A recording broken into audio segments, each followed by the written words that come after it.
Hello everyone, আসসালামু আলাইকুম। বাগান থেকে সাজনা পেরে নিয়ে আসছে। অবশ্য কেয়ারটেকার বলছিলাম যে মানে বাগান থেকে যখন পারবো তখন সাজনাগুলি দেখাবো, কিন্তু সে নিয়ে আসছে তখন আমার বাগানে এই যে সাজনা। আলহামদুলিল্লাহ অনেক সাজনা হয়েছে, আরও সাজনা আছে। তখন আজকে আমি রান্না করব সাজনা দিয়ে সর্ষে সর্ষে সাজনা রান্না করব। আমি অবশ্য কিছু কেটে নিয়েছি।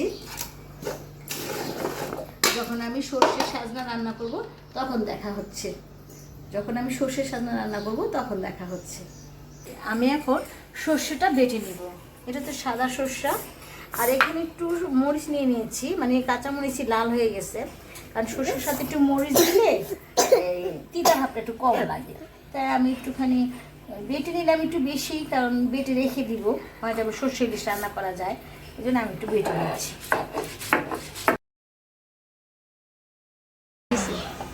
হ্যাঁ, আমার সজনে কাটা হয়ে গেছে, এগুলি আমি ফ্রোজেন করে রেখে দিব। এটা আমি ফ্রোজেন করে রেখে দিব আমার সজনেটা। তারপরে আমি যেগুলি রান্না করবো এগুলি অল্প পরিমাণ নিয়ে নিয়েছি, কারণ আমরা অল্প খাবো। একটু আলু নিয়ে নিয়েছি এটার মধ্যে, আমি এখন রান্না করব।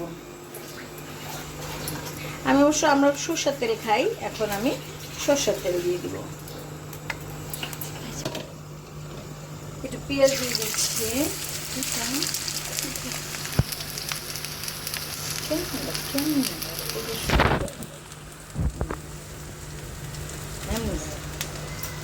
পেঁয়াজ দিয়ে দিলাম, যেহেতু অল্প পরিমাণ রান্না করবো।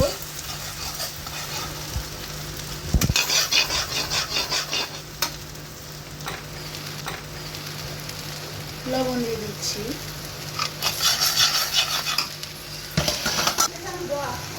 একটু আদা রসুনের বাটা,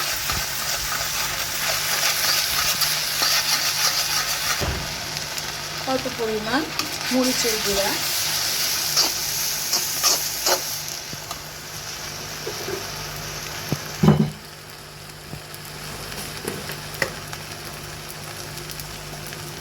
হলুদের গুঁড়ো,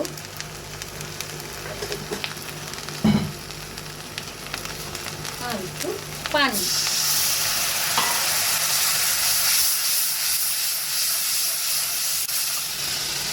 একটু সর্ষা সাজনা রান্না করবো, সর্ষার পরিমাণটা বেশি দিয়ে নিই, 1 চামচের মতো।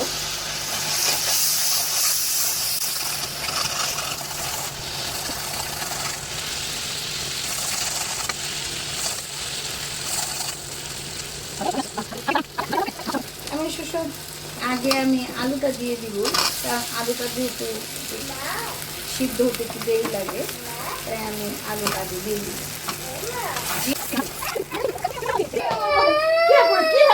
কিভাবে মা মা কিভাবে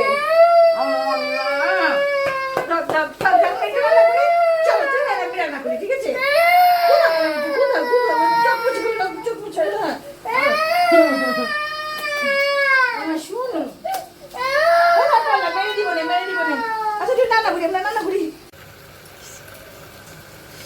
আমার সাজনাটা এখন হয়ে আসছে, একটু মাখা মাখা করে নেব সাজনাটা।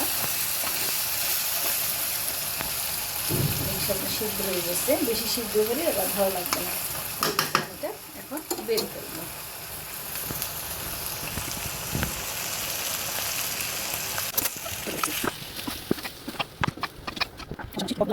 রান্নাটা শেষ, গরম ভাতে খুব ভালো লাগবে। আর এটা সাজনার মধ্যে অনেক ঔষধি গুণ আছে। সাজনাটা মানে ঔষধি গুণে, এটা সাজনা পাতা দিয়ে আবার আমি একটা রেসিপি করেছিলাম। তা আমার এই সাজনা আর সাজনা আর সর্ষে বাটা দিয়ে রান্না করা, যদি এই তরকারিটা ভালো লেগে থাকে তাহলে লাইক করবেন, শেয়ার করবেন। সবাই ভালো থাকবেন, সুস্থ থাকবেন। আসসালামু আলাইকুম।